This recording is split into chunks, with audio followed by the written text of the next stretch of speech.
반갑습니다. 송재준입니다. 이미 많은 분들이 검찰이 이재명의 허위사실 유포죠. 이 공직선거법 위반에 대해 가지고 2년 구형을 내렸다라고 하는 건 알고 계실 텐데요. 이제 우리가 주목해 봐야 되는 것은 과연 판사님이 어떤 식으로 선고를 내릴까라는 부분입니다. 일단 2년 구형 자체가 많은 사람들의 예상을 훌쩍 뛰어넘는 굉장히 좀 강도 높은 구형이다 보니까 사실 뭐 대부분 분들은 이제 그 벌금 정도를 예측을 했었죠.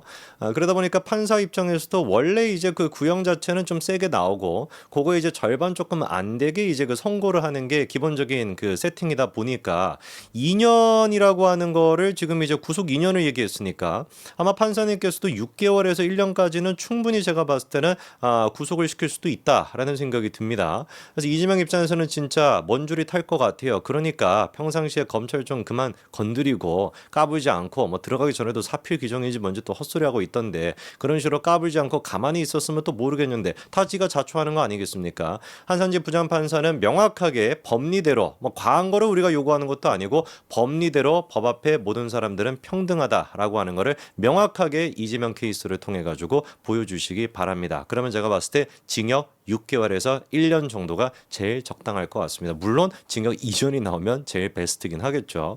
벌써부터 좀 기대가 되네요. 진짜로 이게 징역 6개월에서 1년이 나와버리고 지금 2년이 나와가지고 이재명이가 구속이 되게 된다면 민주당은 어떻게 되는 거죠? 망하는 거 아닙니까? 그렇잖아요. 사실 1심에서 그런 식으로 징역형이 나오거나 아니면 벌금도 좀 세게 나오게 된다면은 선거법 같은 경우는 지금 이제 조의대 대법원장 체제로 바뀌어 있기 때문에 1심, 2심, 3심까지의 시간이 금방 걸릴 수 있습니다. 실제로 2018년도에 이재명이가 똑같이 선거법 위반으로 그렇게 재판을 받았을 때는 대법원까지 판결이 나오는데 2년이 안 걸렸거든요.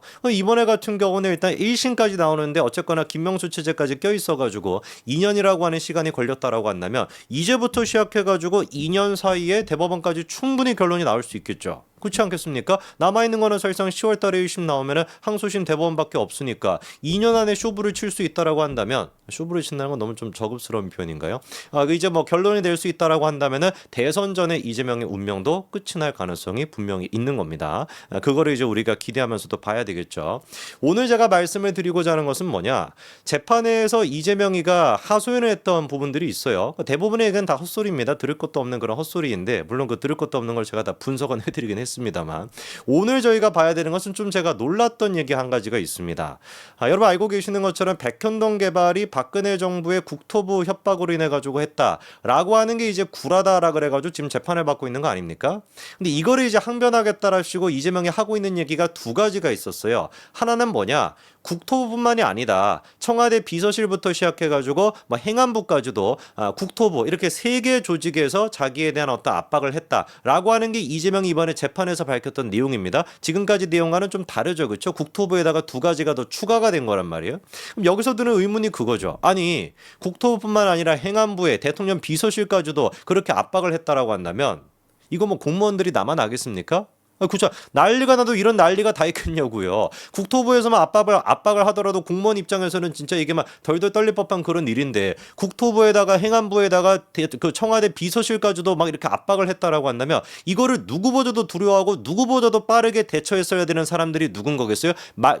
실질적으로 이제 그 담당하고 있는 공무원들이겠죠. 이재명이 그냥 뭐 깡따구가 있고 박근혜 대통령이 뭐라고 얘기하든지 그냥 개무시하고 막 이랬던 인간이니까 그렇다라고 쳐도 밑에 있는 그 일선에 있는 그 공무원들 같은 경우는 완전히 다른 차원의 문제 아니겠습니까? 놀랍게도 뭐라는 거예요? 20명 가까이 되는 그 실무자들 가운데 단 한 명도 이재명이 얘기했던 것처럼 그렇게 압박을 느낀 사람이 있다라고 얘기한 사람이 있다 없다? 없다라는 겁니다. 단 한 명도. 한 명이라도 있으면 또 모르겠는데 단 한 명도 이재명의 그 얘기에 공감했던 사람이 없다라는 거예요.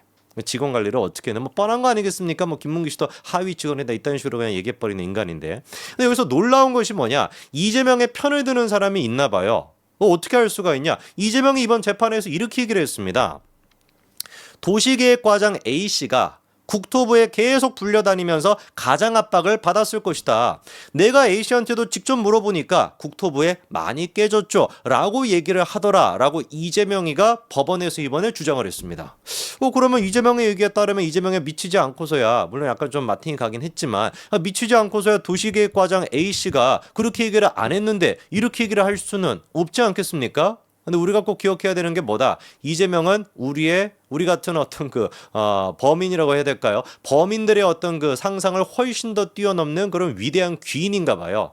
놀랍게도 법원까지 가가지고 과장이라고 지금 언급까지도 했는데 A씨까지도 언급을 했는데 A씨가 하지도 않은 얘기를 갖다가 이렇게 얘기합니다. 그래서 검찰이 이렇게 뭐라고 거꾸로 이제 물어봤냐? 아니 뭔 소리 하시는 거냐? A씨는 이미 작년 12월 법정에서 증인 선서까지 하고 뭐라고 얘기했냐? 압박을 느끼지 못했다라고 얘기했고 이재명 대표에게 깨졌다라는 식의 표현도 한 적이 없다라고 이미 그 A씨가 증언했다. 근데 왜 이재명 대표 이제 와가지고 이상한 소리를 합니까? 거짓말을 합니까? 이랬더니만 이재명이 뭐라고 하냐? 당신 얘기가 검사 얘기가 허위 진술인 거 아니냐? 오히려 검찰이 A씨를 기소하지 않는 조건으로 압박했기 때문에 그 과장이라고 하는 사람이 그런 식으로 검찰이 무서워서 거짓말을 한 거다. 이렇게 또 얘기합니다. 미친 인간 아닙니까 진짜? 이거 어떻게 이 판사님 이거 다 보고 있을 텐데 앞에서 다 보는 거 아닙니까? 정말 한상진 부장판사는 이거에 대해서 명명백백하게 처벌을 해야 될 겁니다. 이렇게나 대놓고 개구라를 쳐요 인간이. 그러면 과장이라고 했던 분은 실제로 뭐라고 얘기했었냐? 지난번에 7월달 작년 7월달에는 김인서 씨 재판에서 검찰이 이런 질문을 했습니다. 이재명의 공직선거법 위반 사건과 관련해서 이재명이나 측근에게 연락을 받은 적이 있습니까? 그랬더니 그렇습니다 라고 답변해요. 국토부의 협박 사실이 없다고 했음에도 불구하고 지난해 10월 초 이재명이 직접 증인에게 전화해서 같은 사실을 물어봤습니까? 라고 했더니 또 그렇습니다라고 얘기합니다.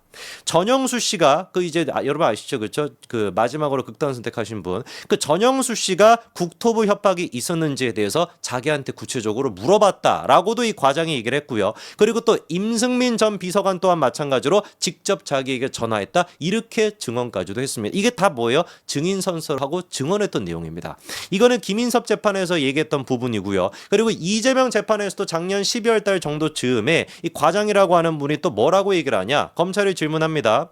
국토부가 2014년도 12월 9일 해당 부지, 백현동 부지는 혁신도시법상 의무조항 대상이 아니고 부지용도 변경은 성남시가 판단해야 될 사항이다 라는 식의 내용을 회신했습니까? 라고 했더니만 과장이 그렇습니다 라고 얘기해요.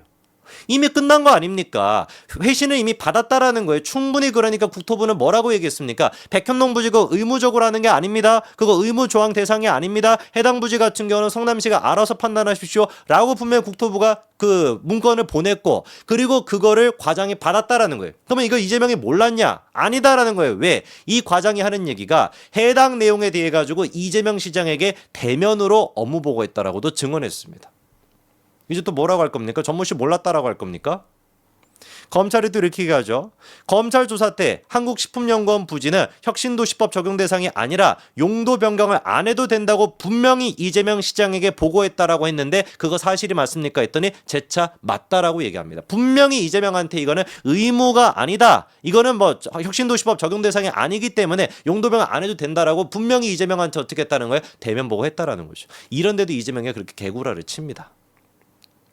용도 변경에 대해 가지고 이제 막 답답하니까 이재명이 그때 재판에서 직접 전모 씨한테 자기가 얘기했습니다. 이게 미친 인간이라니까요. 지가 분명히 전모 씨한테 이렇게 질문해 놓고 이번 재판에서 같은 경우는 전모 씨가 그렇게 얘기했던 거는 검찰이 회유랑 압박을 했기 때문이죠. 이런 소리를 합니다. 그러면 그때 당시 이재명이 직접 전모 씨한테 뭐라고 했냐? 용도 변경과 관련해 가지고 부담을 느끼지 않았냐? 이랬더니 느끼지 못했다 그래요. 당황하죠 이재명이가. 당시 정부의 입장은 한국식품연구원이 용지를 빨리 팔고 지방으로 이전하라는 것으로 대통령 지시사항을 추진하는 것이 국토부의 입장이었다. 그에 대해서 증인이 아무런 부담이 없었냐? 아무런 부담이 없었는데요. 계속 그럽니다. 그랬더니 또 이재명이 국토부가 따로 3번씩이나 보냈던 것은 사실이잖아. 부담을 못 느꼈냐? 부담을 못 느꼈다. 왜 그렇다라는 겁니까? 아까 말씀을 드린 것처럼 그렇게 국토부가 이미 자기한테 문건을 보냈으니까 뭐라고 안내를 보냈습니까? 이거 의무 조항이 아니고 부지 용도 변경하는 거는 성남시가 알아서 해야 되는 사항이다 라는 식으로 분명히 회신을 받았기 때문에 전혀 압박을 느낄 필요가 없고 본인이 압박을 안 느끼는 것뿐만 아니라 이재명한테까지도 대면 보고를 했으니까. 저는 진짜 이재명이가 이 마지막 어떻게 보면 재판에서 자기 어떤 측근이라고 생각하고 도시계획 과장에 대한 얘기를 꺼낸 것 같은데 이거 봤을 때 제가 보면은 뇌가 이게 좀 이상해졌다. 그렇지 않고서 지가 작년 12월 달에 직접 이렇게 얘기를 해놓고 이제 와가지고 무슨 뭐 도시계획 과장이 국토부에 많이 깨졌죠. 이따 헛소리를 지금 하고 있는 게 이게 말이나 되는 겁니까? 명확하게 개구라를 치고 있다라고 하는 게 판사님께서도 보셨으니까 이 인간은 갱생의 여지가 없습니다. 그냥 사회로부터 격리를 시키는 거, 그게 이재명을 위한 길이고 대한민국을 위한 길이다. 반드시 기억하시기 바랍니다. 여기까지 말씀드리겠습니다. 감사합니다.